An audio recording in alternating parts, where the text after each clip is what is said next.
أسرع طريقة تكسب بيها فلوس حلال مجربة وسريعة جدًا، جدًا، جدًا. ربنا بيقول لنا في الآية: "لو تتوكلون على الله حق توكله لرزقكم كما يرزق الطير، تغدو خماصًا وتروح بطانًا." يعني بتنزل الصبح بطنهم فاضية وبيرجعوا واكلين وواخدين رزقهم بالكامل. فالتوكل على الله عز وجل هو أسرع طريقة تجيب لك الرزق، ولكن ما ينفعش يبقى رزقك لوحدك. من حوالي 3 أو 4 سنين تقريبًا كنت شُفت فيديو قال لي على طريقة زي السحر، والحمد لله جرّبتها ونجحت معايا. الطريقة دي باختصار من غير ما أقول لك كلام كتير ولا أحكي لك القصة اللي الراجل ده حكاها، هو إنك يبقى في نسبة ثابتة في فلوسك وربحك لله عز وجل.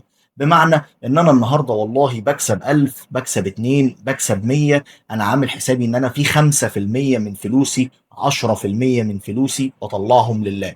يعني كل أول شهر باخد بقى مرتبي، بييجي لي رزقي من عند ربنا أيًا كان فين، باطلّع منه 5%، 10%. عاوز أنت تزوّد وتخلّيهم 15%، وكل أمّا تزوّد ربنا هيدّيك زيادة، وكل أمّا تكتّر في اللي أنت بتطلّعه لربنا، ربنا هيدّيك أنت أكتر، لإن الرزق خلاص ما بقاش بتاعك لوحدك. ممكن تبقى أنت سبب أصلًا في إن ربنا بيبعت لك فلوس عن طريق شغلك، علشان في ناس معيّنة الدنيا معاهم مش أحسن حاجة، فلوسك اللي أنت هتطلّعها دي هتروح لهم. صدّقني الموضوع ده أنا جرّبته والحمد لله ساعدني بشكل كبير جدًا، جدًا، جدًا. أنا طالع أقول لك الفيديو ده أو طالع أتكلّم في الموضوع ده، أنا ما كنتش حابب أتكلّم أصلًا في البداية عن الفكرة أو القصة دي، ولكنّي طالع أقول لك الكلام ده يمكن اللي يسمعني ينفّذ الموضوع ده، فابقى أنا خدت ثواب وأنت خدت ثواب، ويعني يبقى أجرنا عند الله كبير بإذن الله. ولكن أقسم لك بالله إن دي أسرع طريقة هتخلّي رزقك يزيد بشكل أنت مش متخيّله.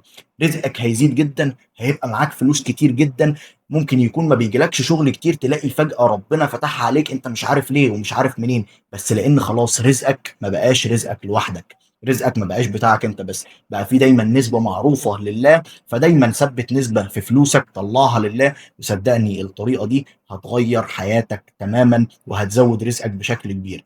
أنا جرّبتها بنفسي، باقول لك شُفت الفيديو من 3 سنين والحمد لله جرّبتها ونجحت معايا نجاح أنا ما كنتش أتخيّله. أتمنى إن أنت كمان تجرّبها.